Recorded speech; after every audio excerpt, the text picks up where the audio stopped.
Good evening. My name is Michelle Love, and I am a second grade teacher in Smithfield, North Carolina. Go Eagles!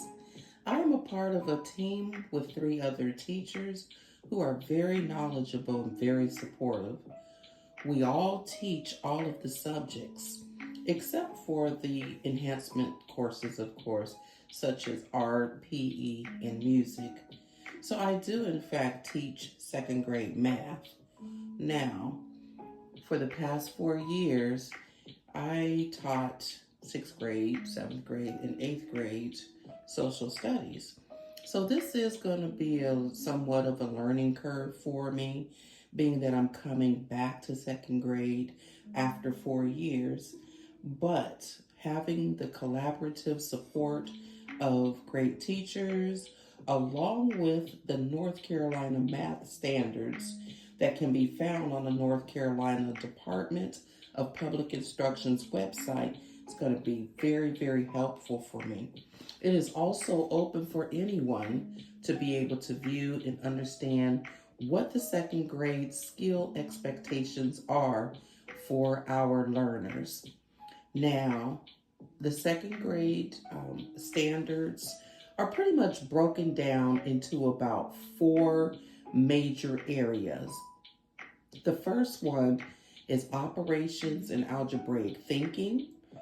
Then we have number and operations in base 10, followed by measurement and data. And then finally, we'll be talking and discussing about geometry. Now, when it comes down to operations and algebraic thinking, when we hear the term algebraic thinking, that can be somewhat intimidating when we think about second graders. But basically, it just means that our students are these are the building blocks for our students, those foundational skills where they are recognizing patterns, problem solving, and number sense. When we are teaching and explaining these concepts, the goal is to simplify it as much as possible, making it more palatable for children. Our goal is that we want to engage students. So when you hear the term operations, it simply refers to adding, subtracting, multiplying, and dividing. Um, in operations and algebraic thinking, students will be expected to understand addition and subtraction, where students learn to solve one and two step problems, one and two step word problems. They're also going to be learning how to use objects or drawings to understand problems, and as well as they will be adding and subtracting and learning that connection between addition and subtraction, as we see in fact families. Now, as you can see here, our students are going to be using subtraction, and they will be learning the different signs assigned to these operations, signs like minus and equals. The equation is basically a mathematical sentence, if you will. When we think about ELA and we think about English, we think about sentences, we think about word sentences. But when you are parents assisting and supporting your students at home, you can share with them that an equation is basically a mathematical sentence. We teach our students that numbers on the left side of an addition or a plus sign is equivalent to what is on the right side of it. And we demonstrate these symbols, as I said before. You have minus, you have equals, plus, you have the times and the dividing symbols as well. Also, we will be finding unknown numbers.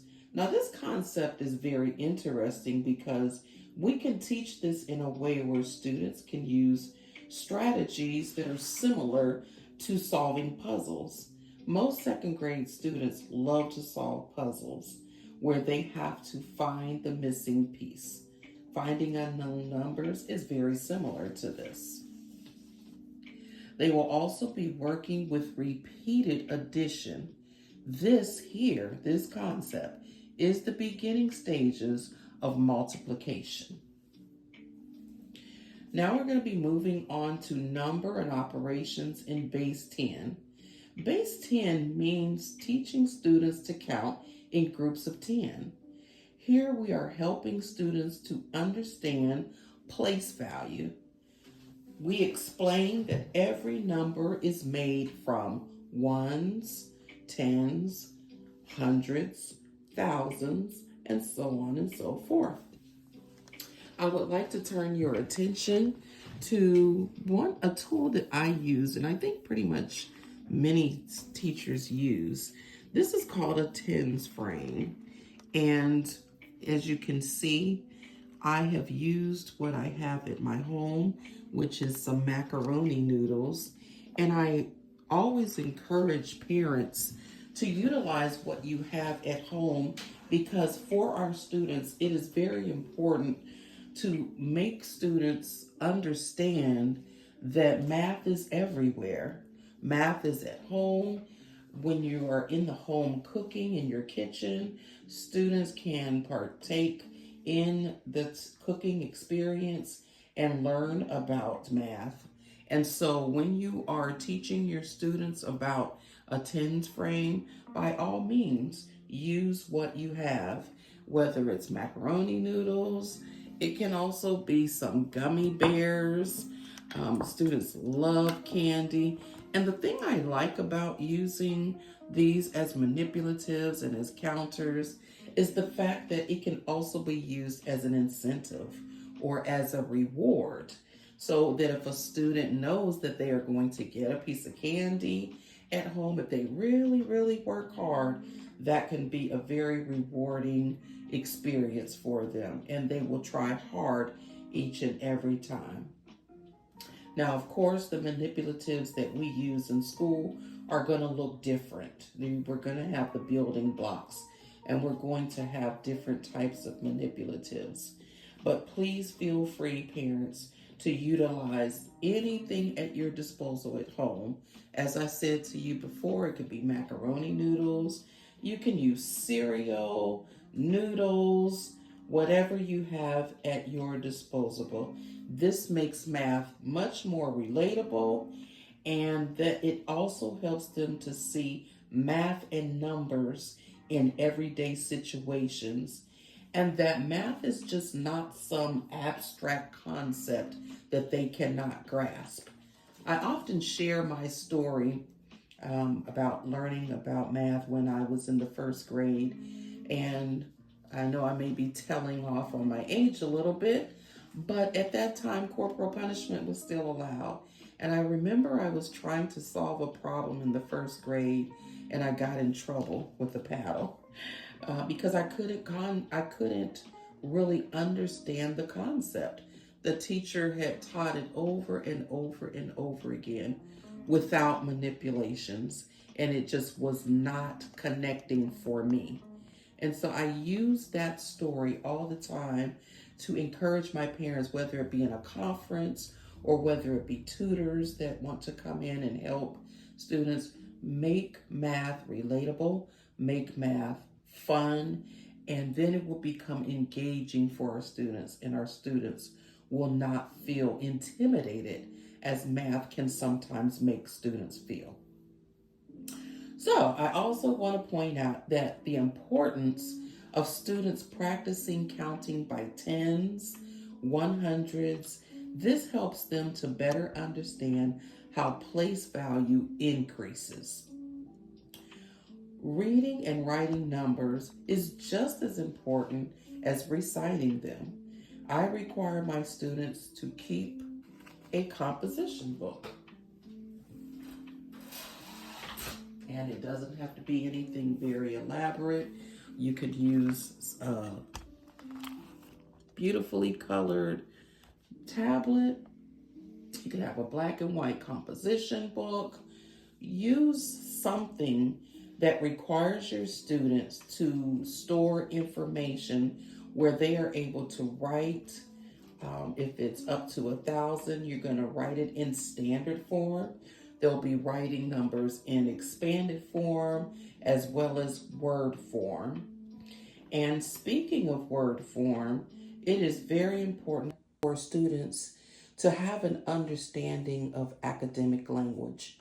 As we talk about recording information uh, in their binder or in their composition book, academic words are important.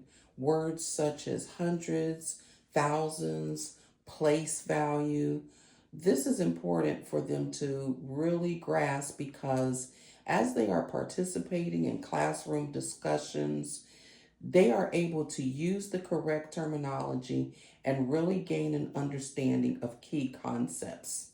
And this will follow them for third grade, fourth grade, and so on and so forth. Now we will move on to measurement and data. This domain focuses on understanding and using standard units of measurement, data interpretation, and concepts of time and money. This just happens to be one of my favorite units because I think students really enjoy it because it's more hands-on.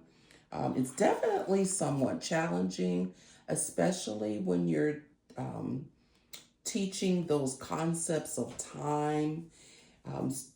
Students tend to find that very challenging.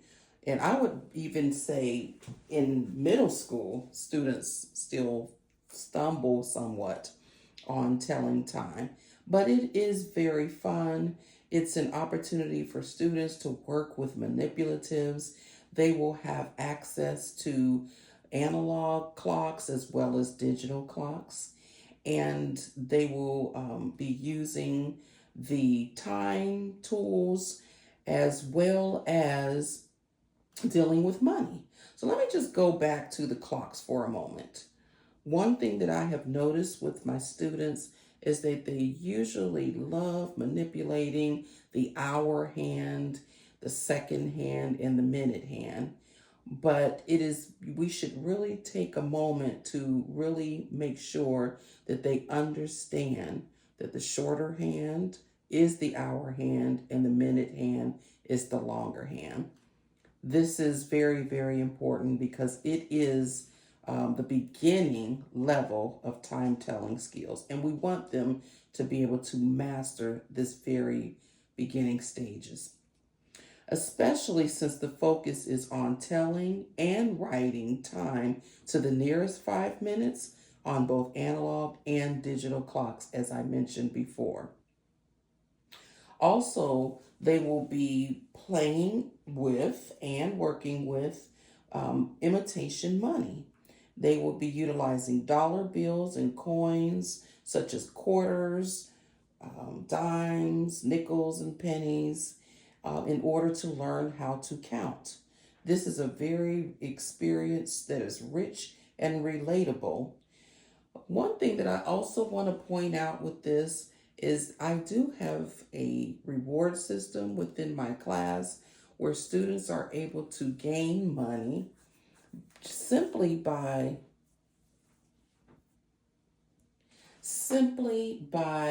doing the right thing, of course, working very hard, being on task, behaviors are in position. They are able to gain imitation money throughout the year. And so with this in place as a part of my reward system, they are gaining knowledge on counting money all throughout the school year. And so what I really like about this the most is that by the time we get to the unit that deals with money, they pretty much have it down pat because they have been working so hard to gain it in order to get rewarded for their hard work. When students measure data, they can show it on a line plot. They are also going to be drawing and interpreting pictographs and bar graphs. Second graders will be very much prepared for understanding numbers in the real world because these skills help them build a practical understanding of time and interpreting information both visually as well as handling money. Last but not least, we are going to discuss geometry. And with geometry, pretty much when you think about it, these are the skills that parents usually begin with. I would say from pre K and even before pre K, we begin teaching our students about shapes. We teach our babies about circles and squares and triangles. These are building blocks of learning that students learn very, very, very early on.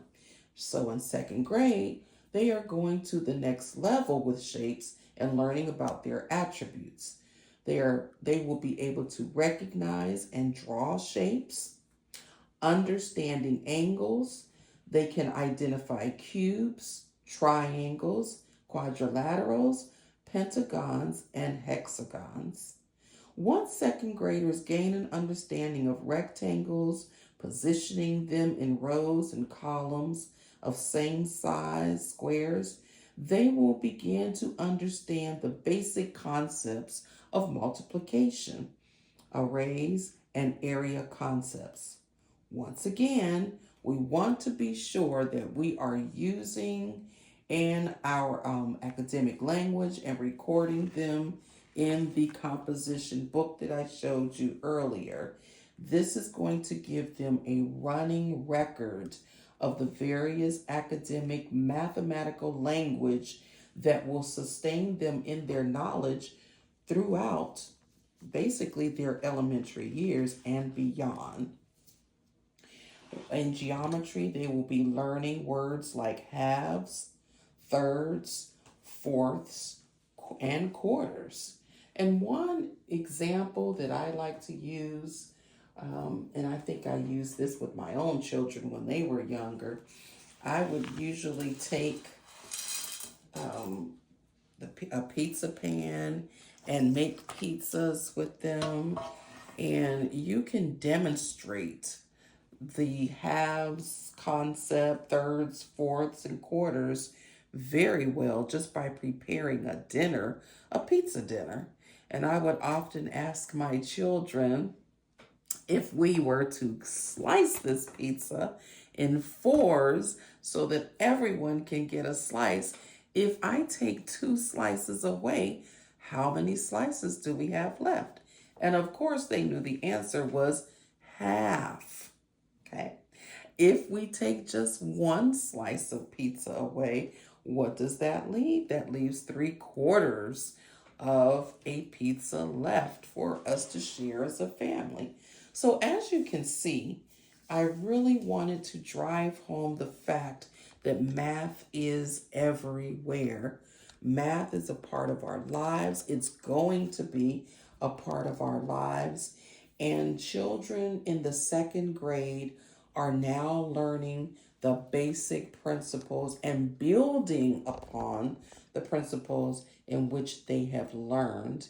And we as teachers, as parents, as stakeholders, we all are part of one big village that will be responsible for ensuring the success of all of our second graders and ensuring that they have gained as much knowledge about math as they possibly can.